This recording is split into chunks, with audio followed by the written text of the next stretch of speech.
자, 우리 제2호 데이2 대표 유형 1번부터 검토해 보도록 합시다. 적절하지, 정당행위에 관한 설명 중 적절하지 않은 것. 여러분, 정당행위는 판례가 보고 초법규력책 위법성 조각 사유로서 위법성 조각 여부를 결정하는 것이기 때문에 여기에 막 너무 이론을 들이대려고 하시면 잘 안 맞아요. 그냥 내가 그때그때 판례를 보고 판례의 결론을 암기한다, 외운다, 이런 마인드로 접근을 하셔야지 훨씬 이해가 편하시고 사안을 보고 여러분들 스스로 이게 정당행위가 될까 안 될까를 고민을 해보시는 게 암기에 훨씬 도움이 되실 거예요. 자, 1번 봅시다. 국회의원인 피고인이, 만약 여기서 피고인이 기자여도 마찬가지예요. 기자여도 마찬가지고, 안기부가 어떤 대기업이 명절이면은 어떤 여기 나와 있는 떡값 명목으로 검사들에게 일종의 뇌물을 먹이더라라는 정보를 안기부가 안전기획부가 불법 도청을 통해서 어떤 기업이 명절이면은 검사들에게 떡값이라는 명목으로 돈을 주더라라는 내용을 국가안기부가 불법 도청해서 확보하고 있는 것을 알게 됐어. 안기부가 어떤 기업의 자료를 도청을 해가지고. 근데 이게 시험 문제 나와 있지 않은데 사실 이게 여러분 8년 전 사건이었어. 8년 전에 안기부의 불법 도청 자료를 기자가 확보를 하게 됐어. 그러니까 이제 기자가 이거를 알릴까 말까. 그래서 만약에 이거를 알린다는 거는 국민들의 알 권리. 그 다음에 이거를 알리면 이런 기업들은 크게 자신들의 권리를 침해받게 되겠죠. 해서 요거 두 개를 비교해 봤을 때 이거 뭐 이게 중요한 게 아닌가요? 라는 생각이 들 수도 있어요. 그럴 수도 있죠. 그럴 수도 있는데 우리 판례가 이게 너무 옛날 사건이고 이 옛날 사건을 알리는 게 어떤 알 권리나 혹은 어떤 공익에 중대한 영향을 미칠 것으로 보이지는 않는다. 따라서 이거는 오히려 침해되는 권리가 훨씬 높기 때문에 정당행위에 해당한다라고 볼 수 없다라고 보고 있습니다. 정당행위에 해당한다고 볼 수 없기 때문에 위법성이 조각되지가 않고 따라서 처벌을 받게 되겠죠. 적절하지 않은 것이니까 일단 이거는 맞는 질문이고요. 그 다음에 그 밑에 2번 보시면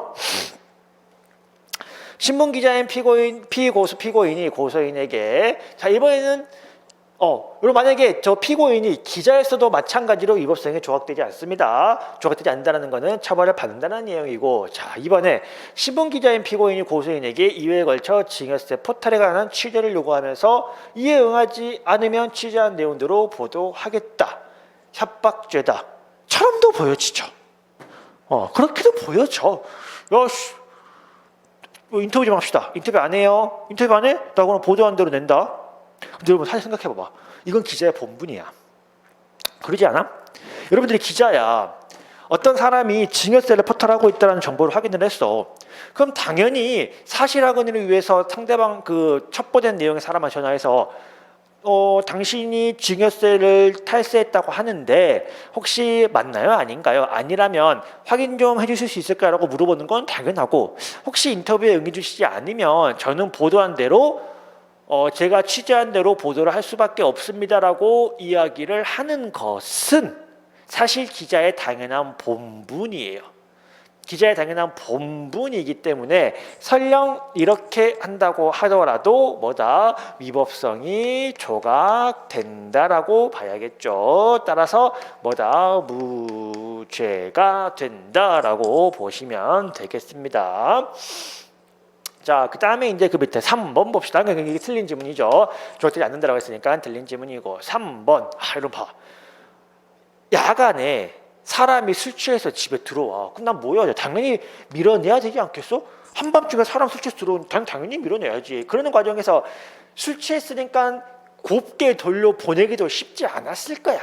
술 취한 사람 행패 부리잖아. 그러니까 내가 막는 과정에서 밀어내다가 2주간의 치료가 필요한 요부좌상, 이 뭐 엉덩이 쪽에 상처 이주간에 치열 상해를 입었다 이런 건데 요부좌상 같은 거는 지금 우리가 병원 가도 2주 나와요.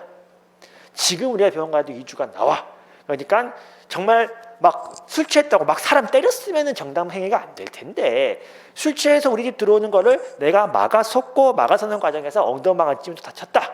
그 정도는 뭐다 정당 행위다라고 우리 판례가 보고 있고요. 보고 있고. 자, 마지막 이제 4번 봅시다. 4번 봅시다. 이런 경우가 많죠.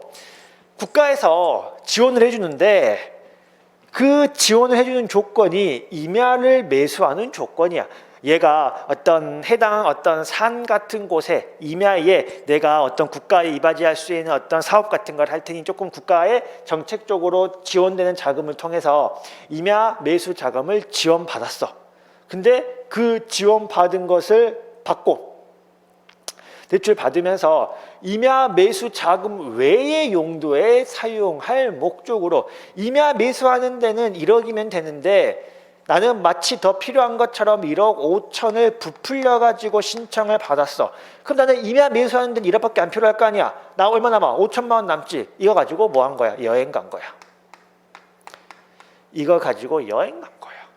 그럼 돼? 안 돼요? 여행 가면 안 되지.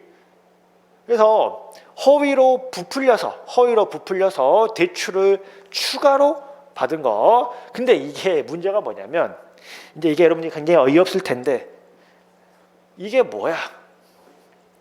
관행이래. 저만 그런 거 아니에요. 다른 사람들 다 그래요.